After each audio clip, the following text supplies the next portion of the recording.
Well, U.S. Foods proudly presents Offset with Kinger and the Big Man. Thank you very much for being with us at North Park Lounge in Cranberry, our home away from home, or just our home, right? Our home for this podcast. So very comfy. Alongside Jay Caulfield, the Big Man, our buddy Dave Bricchini. I'm Rob King. Thanks very much for being with us for Offset with Kinger and the Big Man. I want to thank to our friends at One Team Media putting this all together for us as we get into some of the topics here that we're talking about locally and nationally. Let's at least, we haven't really gotten to this, mention the firing of Derek Shelton by the Pirates and the hiring of Donnie Kelly to take over as manager. Well, hey, I always feel we certainly know in the city of Pittsburgh there needed to be a change. And a lot of people feel it wasn't enough, right, at the given time. But still, you'll take this first step. The roster's probably not built right, but somebody's got to be the fall guy. But over years, a number of years of not being successful, a change has to happen, and you need it. And Donnie Kelly, local guy, getting an opportunity, that's a great thing to say. Whatever it is going to play itself out. But for me, you need a different voice. We've talked about this a lot in all sports. When it's flat and the atmosphere is bad in the locker room and it looks bad, I'm not in the locker room. I'm not in the Pirates locker room. Right. But you can just imagine when you're almost feel like you're falling out of the hunt early, they need to make a move. And Rob, you're so tied to it. You're right there. But the look of it, they had to do something, and you don't want to see anybody lose their job and their position. But this was something that happened. Yeah, you don't want to see that happen. Yep. Derek Shelton was great to us. Yep. He was phenomenal. He was communicative. He would tell you what he was thinking. If you went up to him and asked questions, by all accounts, a good guy. I think sometimes you just need change for whatever reason. Yep. Sometimes it's change for change's sake. Sometimes it's change because you're looking for something different. Sometimes, Dave, you just need change. I think we all remember how electric it was from 2013 to 15. We do. Those 3 straight years of playoffs. I'm going to quiz you both. Do you know the longest playoff drought in MLB currently active? Lay it on us. The Angels, 2014. Pirates are second. Wow. Yeah. Already. It seems like it hasn't been that long ago. But other small market teams have gone back to the playoffs. The A's, the Athletics, who don't have a home right now, have been there in 2022. So those things are cyclical for small market teams. That's another topic altogether. Right. We're not going to go off kilter on Offset on that one. But that's that, and it's going to be interesting to see what happens in 2007 or 2027, right, when the CBA expires and what's going to happen, whether they're going to try hard to level the playing field. Jay, I don't know if you've been on teams. I know you were on the 89-90 team, right, where Craig Patrick took over. Yeah. What does that do inside a locker room? Is it a jolt? Is it a wake-up call? Is it sometimes maybe a team's relieved? Maybe sometimes teams they don't want that change to be. Yeah, I think I think everybody feels vulnerable unless you're everybody back in the day when Craig did come here, he took the team over and coached the team, right? So he coached to get a view of who he wanted to keep, what he didn't like. Literally, it's like just picked apart. Like what tendencies did players have? I do feel like you knew changes were going to be made. We felt it in the locker room in that year. Mm-hmm. And when Craig came in, they all knew that all of a sudden you got to find your way, make sure you provide what it's all about. And it's a changing moment that everybody is a part of, and you need to pick up whatever your role or responsibility is. That's what it's like. I don't know if anybody's familiar with the movie Roadhouse. But Roadhouse, one of my favorites of all time. Oh, what a Jay! It's like when back at Swayze. Huh? No, not the new one. No. I can't watch the new one, okay? Can't do it. It's an old one. But Patrick Swayze goes into the bar, oversees everything, what's happening, and sees all the guys that are stealing, pilfering, whatever they're doing. Craig did that with our roster. What guys are cheating the game? What guys are cheating the organization? What guys did he not want to see? What guys weren't doing the right things as a team? That, to me, it's a wake-up call for a lot of people, and you need to respond right away. Again, certain players will never fall in that same category. But Dave, Rob, when you're that bottom, and everybody's kind of vulnerable for the most part, but if you're a bottom 6 player on a new coach coming in, you got to be well prepared to make sure you're doing in whatever roles fall in baseball. What can get called out in that sport? Hockey, I think all teams need to respond the same way and probably feel it in the locker room. By the way, I think Go ahead. Jay plays the role of Patrick Swayze here at the North Park Lounge. He just comes in if there's any kind of riffraff around. So- he gets involved, right? Whenever Brad needs any help, we're Absolutely. He has our Yep. Serving up the big man sandwich here. That's right. So, I did want to ask you, Jay, because there are some examples that spring to mind for me of clear managerial or coaching moves that paid off dividends, including a couple in the Penguins' history. But I think that Craig Patrick one is interesting for a couple of reasons. You just mentioned it. Like so first of all, for people that don't remember, 89-90, Mario is out, right? He comes back. He was in such bad shape. He barely played any of the next season, needed surgery, comes back, has a great last game to try to push the team into the playoffs. They get to overtime. All they have to do is tie, right? Yeah. And you make playoffs, right? But they don't tie. A goal scores. Uwe Krupp for Buffalo scores. But with that, instead of, when we were talking about this with the Penguins this year, when it became evident they weren't going to make the playoffs, a lot of fans, can you lose a couple games to get a higher pick instead of the 11th pick you wind up with? Well, they wind up with, I think it was the 5th overall pick and Jágr. So that worked out really well. But when you talk about, okay, so a guy comes in and helps you win a championship that year, but how much do you think Craig Patrick, learning about the team and the moves he made, the additions he made, of course, he had a fabulous, as far as general managers are concerned, it's hard to imagine a better one than he could have had with drafting Jágr, making the trade to pick up the defenseman. Help me out. Ulf. Ulf and Ron Francis. But earlier that year, Hall of Famer. Murphy? Larry Murphy. Thank you, yeah. That was over time. Right. It's hard to imagine a general manager having a better, thank you for the fact check, having a better year than that. But how much do you think him looking at the roster helped him construct it? I think it's huge. I really do. I think having a feel, he was so calm behind the bench, honestly, so calm. And you would think you would want to win for that or perform and go to a different level. He was extremely calm but calculating.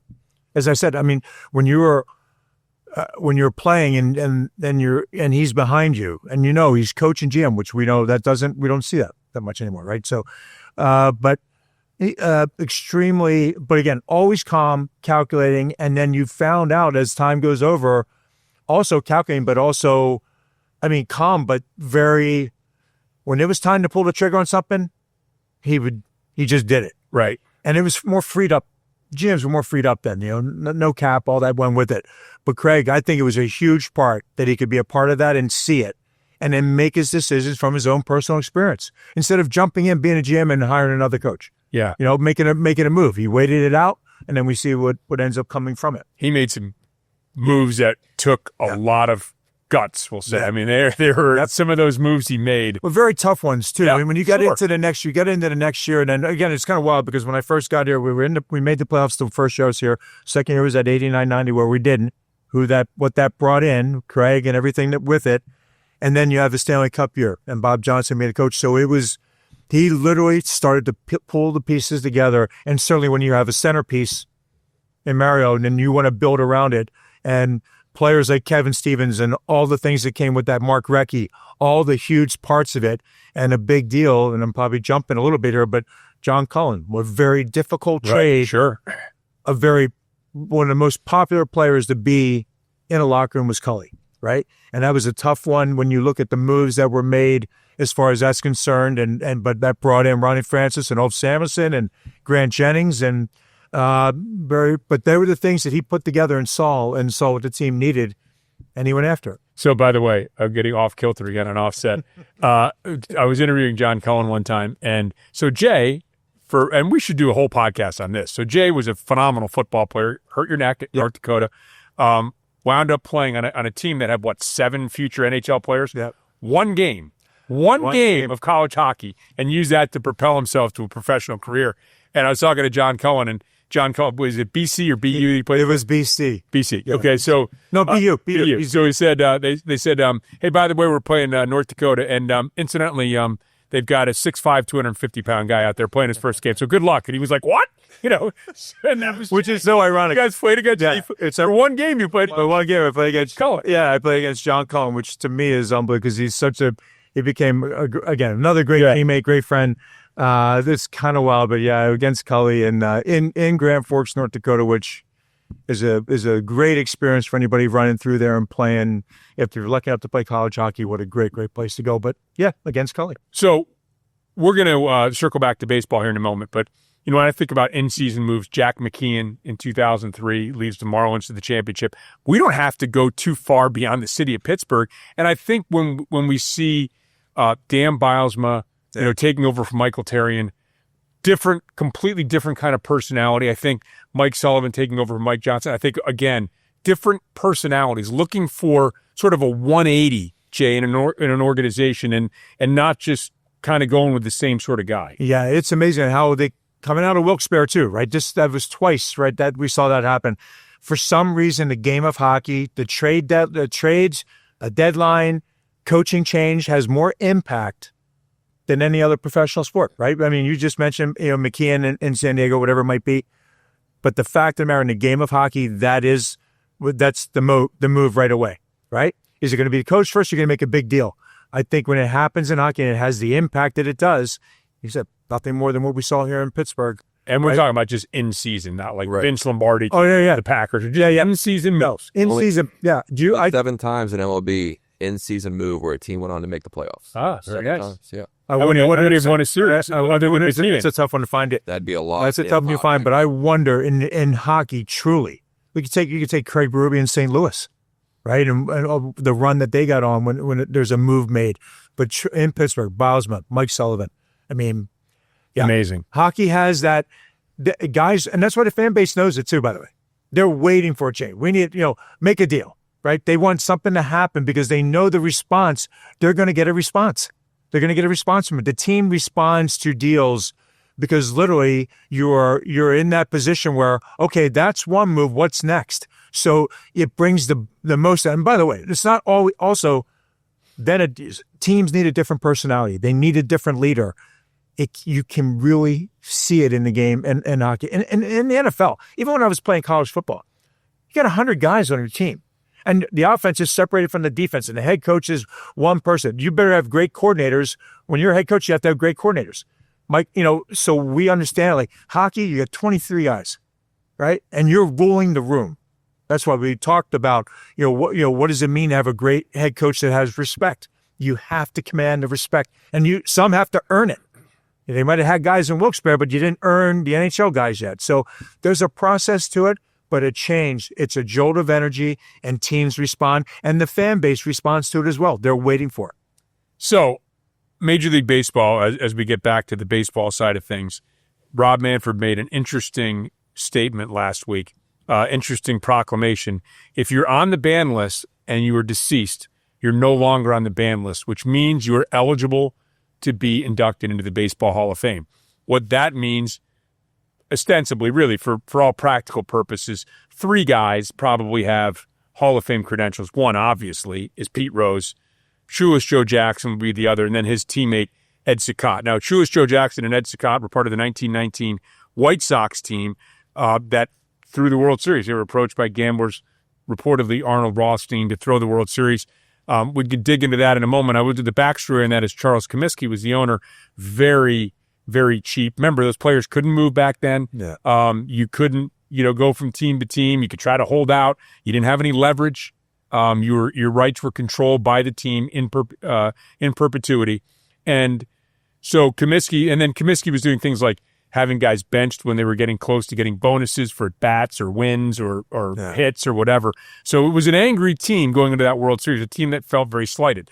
We'll talk about the so-called Chicago Black Sox in a moment, but your thoughts on Pete Rose being eligible now for the Hall of Fame? Yeah, I mean, for me, I think it's about time, to be honest. I mean, I'm not in. I mean, anything where you're talking about gambling and what the impact of that is. Yes, it's different than throwing a World Series. Mm-hmm. But how you just summed up that story about the Black Sox, that situation, the Black Sox, like what that meant. Yeah, they had some had no choice. They had to make a move, and it's not what you want to hear or see what's going on. But that backstory says a lot about it, right? And why you feel for those players that were in that position. Pete Rose, all he ever did was care about the game of baseball, right? That's what he did.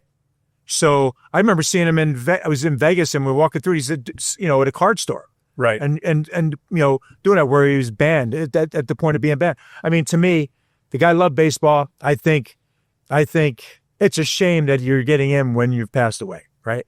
But I don't know really. It's a hard thing when you break the rules. But is everybody in the Hall of Fame a good guy? Oh no. They're definitely right, not. Right. So I mean, what are we? I mean, Hall of Fame is what he did on the field and what he did for the game of baseball. He should be in the Hall of Fame. They say his autographs are more valuable because of what happened. Him being Absolutely. Right. If he was just the all-time hit leader, right. Maybe it wouldn't be as valuable. Well, let me say, you can't watch an MLB game or any sporting bet now without seeing betting on it. Yeah. Whether Bet365, you have the FanDuel Sports Network televising games for some of the RSNs. So it's all over the place. You start there, but it also gets back into they're starting to accept some of the guys that that were on steroids, the PED, I have more problem with that. I have a problem with that. I have a problem with steroid thing. I do. I mean, if it's proven you did that, I'm sorry. I have a problem with that because you're now cheating the game. Mm-hmm. You're trying to get an up. Right. I felt the same way in football. If somebody was doing something and I'm not, I have a problem with that. I really do. I'm not a fan of it. I think what this comes down to is the integrity of the game. Like people could talk about, we're going down a slippery slope here. We could talk about drug use, personal drug use and things like that. That's not helping you perform. It isn't. Right. But these other things, gambling, if you go to a game and you don't think that there's some sanctity to the game, that the better team that day is going to win, then you don't have a game. The game ceases to exist. And that was what made the 1919 Black Sox so infamous and really kind of harmed the reputation of baseball for a while. Baseball is lucky to survive in some ways because you can't have that. You don't want to go as a fan and think, well, this thing's rigged. Who wants to go see something that's rigged? Yeah, you can't have it. To me, this is what I would have done. And by the way, I think Pete Rose, was all about throwing that out there, making as much money as he could from it. If you think about it, if he shows up at an event with, say, Mickey Mantle and Willie Mays, okay, he's probably the third best player in that group of people, But now, as the guy who's the outcast and he can wear that, that part always wore on me. And so it's not any great love for what Pete Rose represented to me, because I don't have any. But to me, I felt what Major League Baseball should have done from the very beginning was I thought they should have banned him for life, but made him eligible from the Hall of Fame from the get-go, from the moment they realized he had gambled as a manager and as a player too, always evidently for his own team, which also has its own implications too. Are you going to wear out your bullpen today because you got money on the game? Are you going to throw Rob Dibble or whoever his bullpen was, 3 innings and blow out his career because you got $50 in the game? You can't have it. To me, you cannot have that. But to me, that's what I would have done. I would have banned him from life for baseball, but I would have made him eligible for the Hall of Fame because I think there's a separation between the two in the case of Pete Rose for me. Yeah. I like the way that sounds to me. All right, that's fine. I'm gonna say too, like, even with your example about wearing out your bullpen and stuff, at least he's doing it for his team to win. No, do we have proof that we know he never? It doesn't seem to be a guy that would ever go against hit. But we don't know that. That's right. We don't know that. We don't have a record of what he did. That is where the problem lies, right? But I think the way you talked about him, I love that. I mean, that's what should have happened. That's a great way to have solved all of it. Then there could be no complaints because I do believe who's the basketball player? I just recently put a low bet, like a low number in an NBA game. He has a brother too that the one brother bet on a game. You can't. Every player knows you cannot do that. Even though there's gambling everywhere we go, get the live ticker. That doesn't mean a player can go down to the locker room and do something with that, right? So they're all clear on that. But I think there's an NBA player, maybe we'll come up with it by the end, but the fact of the matter is he put a low number when he's making millions of dollars on. Why on earth would you even risk? Why would you risk that? Agreed. So I'm not, again, I think your comment about how Pete Rose, they could have handled that to me would have been a great solution instead of riding it out the way we did on a player that did all for the sport that he did, right? As far as what he meant as an athlete playing the game. that would have been a great solution if that would have happened. And by the way, now you get into questions about whether gambling and addiction and a sickness and other things and other players who have problems with other issues are given second chances. But I will say this. I was talking about this the other night on Sportsnet Pittsburgh with Stephen Brault and Michael McHenry, and Stephen brought up the point. There are the first two things you see as a ball player. One, don't assault an umpire on the field or any kind of official. And two, do not gamble. Yeah. It's right there. There's the rule right there. And the reason the rule is right there, first of all, I'm sure that the genesis of that was the 1919 Black Sox. Now, I just stated my case for Pete Rose. To me, these guys were poorly treated. Truist Joe Jackson and Ed Cicotta, the two guys that Cicotta, more of a borderline case. I think Shoeless Joe Jackson would be in the Hall of Fame, 356 lifetime batting average. And we're seeing guys that didn't reach the quote-unquote numbers like Tony Oliva, who to me should have been in the Hall of Fame years ago, an 8-year incredible prime. I think Shoeless Joe Jackson would have been in the Hall of Fame, but to me, that's different than Pete Rose. I'm sympathetic with what happened with Charlie Comiskey and how those guys were treated. That to me is an absolute non-starter. No, I don't think they belong in the Hall of Fame. They threw the 1919 World Series. To me, that's no. Yeah. Hard no for me on that one. Yeah. Any disagreements on that? I don't know. No. All right. Well, that was quick. So let's move on to the NFL schedule. Came out last week. This is our first opportunity to kind of talk about things. So first of all, the Steelers playing in Ireland. We knew that was coming. Your thoughts, Jay, on the international games? You like them? I don't. I don't. I know you're trying to expand the sport. This right. is you. I want games in the States. Now, for people who want to travel and go see it, I know a lot of people love it, and I hear great things about it. For me, I don't. I want it to stay right in the U.S. of A. Every game to be played right here. I don't want to see it. But that's an old school thought, right? Because the game is expanding, and I totally get that. But to have them be in Ireland, and everything that means with the Roonies and all that, I love that thought of it and what that means. But no, I'm not the biggest fan of it. I can't. I don't like it at 9:30 in the morning either. By the way, yeah, right. It's me out of it's out of your routine. Like it's, Alicia doesn't have the sauce. It's cooked yet. I mean, come on, the meatballs are the meatballs ready at 9:30 in the morning? Yeah, she's ahead of the schedule. But my menu rotates week to week, right? It rotates week to week. I know what I want by Wednesday of that week, and I do it. But the 9:30 game throws me. And then the Steelers, when they're done that early, then then the rest of the day isn't quite the same. I'm not a fan of it, but I really wish all the games were just still right here. That's my opinion. Dave, do you take to-go orders? I will this year, Dave. Okay. I like meatballs. I'm kind of with Jay. I liked it a lot less whenever you'd force the Jacksonville Jaguars to go over and play in London multiple times this season. I always thought it put them at a disadvantage, because if you're a free agent, do you want to fly over there and play multiple times a season? I'm not sure I would, but they've gone away from that a little bit. You look at the opener. The Chargers are hosting the Chiefs in Brazil. If you're a Chargers fan, wouldn't you want to watch that game in your home stadium with the Chiefs coming to town? So that's the Friday. That's the Friday game. Is that Friday night? Yeah, so I agree with you. Yeah, leave Fridays for high school kids, but I'm not a fan. I will say, I understand why they do it. Yeah, but I'm looking forward to getting have a good trip, Rob. I know you want to do it. I am looking forward to that, and I've talked to a couple of people over in Ireland, and those people are just fired up. Yeah. And by the way, Ireland's a really good fit, because I don't know if you guys have ever seen some of the sports they play. Gaelic football and hurling.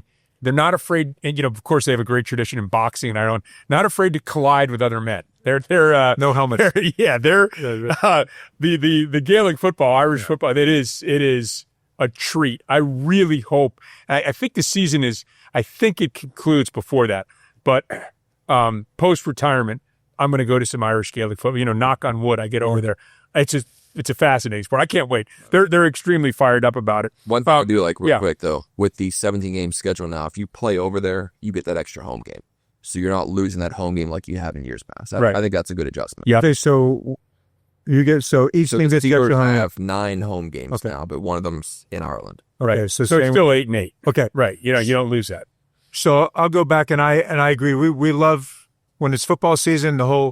We start our year off here with our NFL auction, where we get our guys together and we bid on our teams. And so you're telling me right now, don't bid on a team that's going overseas. I'd like to know the numbers on, it's even in hockey too. If you travel to start a season somewhere, across the ocean, what's their success rate? Do you win out of it? Do teams win out of the NFL? They're a team that travels. What's that take out of them? I mean, that's the thing about it. And I think Dave mentioned another thing, which is a little off topic here, but I do agree Fridays should be for high school football. Saturdays should be for college, and get back to Sunday, Monday. That'll never happen because the numbers are too big as far as you get the gambling world. You got Thursday, Sunday, Monday. That should be enough. But I do think it's when you're getting into the high school games, that really should be Friday for high school, Saturday for college. And I gave you my pro days. I wish it was still that. I could look up your question about record, but I'm in your auction league, so I'm not going to give you that information. Dave is So pretty well too. Eagles last year. First Thursday night game, then you get a Friday night game. For the Steelers, I think one of the interesting things for them, they've got a couple primetime games. Of course, they always have primetime games, but the early bye. Yeah. So you had that bye in week 5. Look, you never know until a season starts when a bye is going to be the best thing for you. But that is awfully early, and now you got to rip off 13 consecutive weeks of playing football, and you have to wonder, too, again, to your point, what does that early bye do to a team's playoff hopes? Do they get a little more worn out down the stretch? Yeah, I think the same. I would not want to have an early bye. I would not. I mean, if you have a choice, I would not want it to be that early. I think the one thing about their schedule, though, they don't have to go through the gauntlet like they did at the end of last year the way they did. And I think even through this schedule, they get a nice look. There's no safe game. Not anything is easy. We know that. But they have a good start, right? Their schedule looks to me, they can get on it right away, right? They can get after it. And I don't think they had then a run. There's maybe 2 games that seemed tough if you looked at it. If you're trying to project a win total, you look at their schedule and you see, oh, here's a couple tough ones in a row. Then they get a little reprieve, right? Then another couple tough ones in a reprieve. Depends what teams like Cleveland are going to do. But in my opinion, they should have they have a favorable start. I don't like the early bye week. Am I allowed to disagree? Yes. I think that the stretch, the end of it is pretty tough. Yeah, I'm Bills, comparing it to at Ravens, Dolphins here in cold weather, at Lions, at Browns where they lost last year, but division game, and then again against the Ravens. So Ravens twice, Bills, Lions. What are the Bears going to be? That's the thing. Yeah, that's the thing you never know going into a year. Yeah. Like, are the Bengals going to rebound? What kind of year are they going to? Are they the team that was hot down the stretch last year? This is, to me, one of the great things about the NFL is that there can be wider fluctuations, I think, than in almost any other sport, where teams are like the Bears started to look like they might be pretty good. At some point. This is what we don't know. We're not going to know. Like you said, I think a big thing about this too, Dave, to your point, is going to be, is Cleveland, what is Cleveland going to do? Yeah. I mean, that's why I'm taking him out of the gauntlet but I'm saying, what's Miami going to be like? Right. What's Tua? Is he healthy? What are they going to do? Here, and you got Cleveland. 2 of the last 4 are Miami and Cleveland. Yeah, it's about performing. What is Cleveland going to be about? You knew they were going to finish with Baltimore. You got that. Yeah. But I mentioned gauntlet, but the number of games that they had to play in a short amount of time, I should have been more clear about that. It's about what they play, Rob. What was it? Did they play the 3 and 10? Yeah, it was like 11 days. Wasn't it quick? Yeah. Bang, bang, bang. And then again, tough finish. To your point, everyone talked about that gauntlet. But what you didn't realize was that Washington was going to be part of that gauntlet, right? Yeah. That's the fluctuation from year to year. You go into that stretch and everyone's talking about the Chiefs and the Ravens and all those games you have up. Well, wound up being a tough game in Washington, too. You thought the Vikings were going to be what they were last year. When you saw them on the schedule, especially with the quarterback getting hurt, you thought, it's an easy win. And then Sam Darnold comes in and reels off 14 wins. Yeah, for sure. Yep. So we have plenty more football talk coming up in future shows as we start to get into mini camps and OTAs and that sort of things. I want to thank our friends at One Team Media once again for putting all this together, and for our friend Brad Dressen here at North Park Lounge in Cranberry, also for U.S. Foods. U.S. Foods will do whatever it takes to keep you and your guests coming back. Visit usfoods.com, and we thank you for coming back once again with Offset, Kinger, and the Big Man.